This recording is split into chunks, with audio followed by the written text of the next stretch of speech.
د جګړو نه پاتې ماینونه او ناچاودة توکي د زرګونو افغان ماشومانو او نورو ملکي وګړو د ژوند لپاره جدي ګواښ ګڼل کیږي.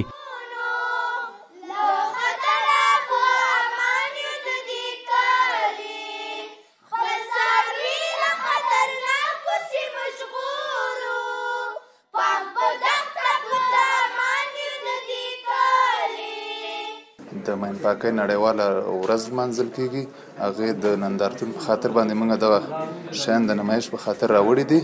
هغه معلولین چې هغو پښې کته شوي دي هغو دپاره موږ دغه پروسیزونه راوړي دي. چیزای به نمایش ماندیم که برای قربانیان این است که استفاده کنه، ویلچیر و توالچیر و اکسلری و سمپلیستیک و غیره. د کابل په انټر کانټیننټال هوټل کې د ماین پاکۍ د نړیوالې ورځې د نمانځغونډې په مراسمو کې د پیښو پر وړاندې د چمتووالي ملي ادارې او د ماین پاکۍ د نړیوالو بنسټونو استازو وویل په افغانستان کې د تیرو جګړو او ناخوالو له امله ډېری ناچاوده توکي او ماینونه پاتې شوي چې د ګڼ شمېر ماشومانو، کوچیانو او نورو کلیوالي خلکو ژوند له ګواښ سره مخ کوي. تقریبا د میاشتې په افغانستان کې د 50 کسو په شاوخوا کې کم یا زیات د ماینو ښکار شوي 50 کسه یا 80 کسه دغه خوږېږي په ماینو باندې، چې دا تعداد چې دی کله کله ډېرې کله لږې او روزانه چې موږ ته معلومات کېږي دا د کم خلک ډېر د دې ښکار کېږي.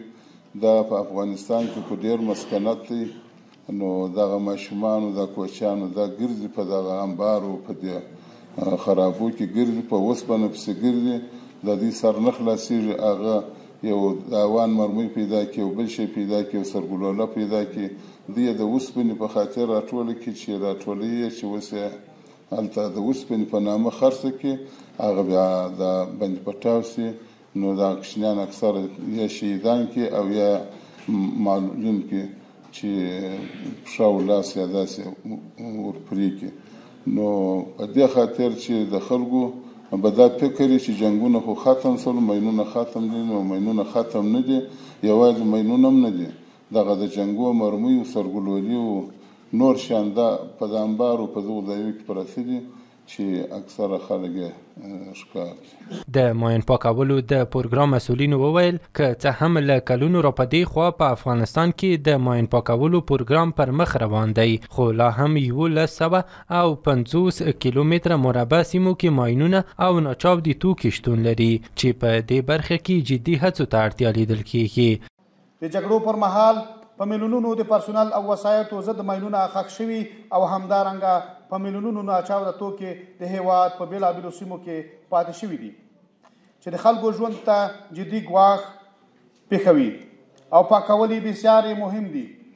د ماین پاکۍ پروګرام په تیرو 35 کلونو کې توانېدلی چې د ماین پاکۍ ملي معلوماتي بانک کې ثبت شویو ټولو 5133 کیلومتره مربع ککړو سیمو څخه 3993 کیلومتره مربع ساحه پاکه کړي او له بده مرغه اوس هم 1150 کیلومتره مربع ککړې سیمې شته چې د پاکولو لپاره مالي ملاتړ ته اړتیا لري.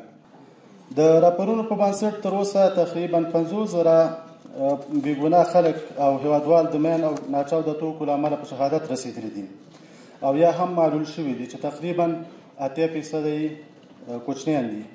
د اقتصاد وزارت مرستیال د ماین پاکولو له ادارو څخه مننه وکړه. وی ویل کله چې کرنیزې او نورې ځمکې له ماینونو پاکیږي د هیواد د وګړو په اقتصادي پیاوړتیا کې مثبت اغیز کوي.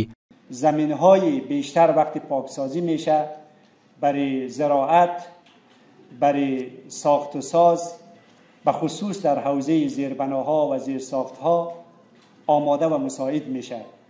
بنابراین خود این روند میتونه در رشد و توسعه اقتصادی کشور مهم ارزیابی شود. د عامه روغتیا وزارت مسؤلینو هم په دغه مراسمو کې د ماینونو د خطرونو په اړه ویناوې وکړې او ویل چې ماینونه یو ګڼ شمېر افغانانو ته جسمي او رواني زیانونه اړوي. حوادث ناشی از ماین‌های زمینی علاوه بر آسیب‌های جسمی میتواند منجر به مشکلات روانی جدی شود. قربانیان و خانواده‌های آنان ممکن است با اختلالات روانی مانند اضطراب، افسردگی و اختلال و استرس پس از سانحه مواجه شود.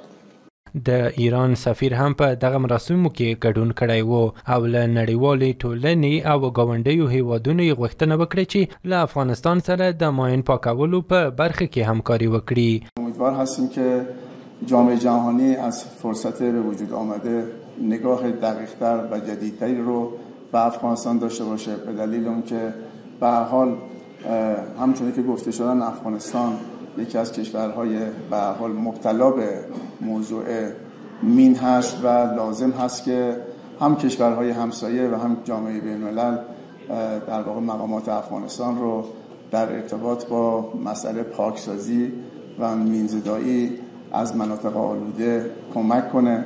د چاپیریال ساتنې د ملي ادارې رئیس وویل چې د نړۍ زورواکي هیوادونه نورو هیوادونو ته جګړې او بدمرغۍ وروړي او بیا یې د ورځو نمانځنه کوي. په افغانستان کې د بمونو مور استعمال شوه، دا د لسهاوو ماینونو نه ډېره مضره وه.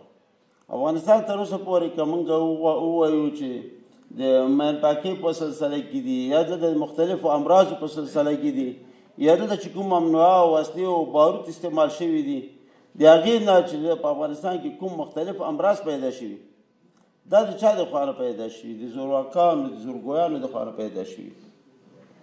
باید دې باندې که نړیوال تصمیم ونه نیول شي دا په سلهاوو کلونه واخلي او داسې نوي دولتونه نوي ملتونه ته به نوي ورځې په لاس ورځي چې هغوی لمانځي او په هغې باندې بیا پاڅېږي او واویلا به کوي چې اله موږ سره په دې کې کومک وکړي، موږ سره په دې کې کومک وکړي. هغوی به دا ټول مسایل بیا د سیاست پورې تړي.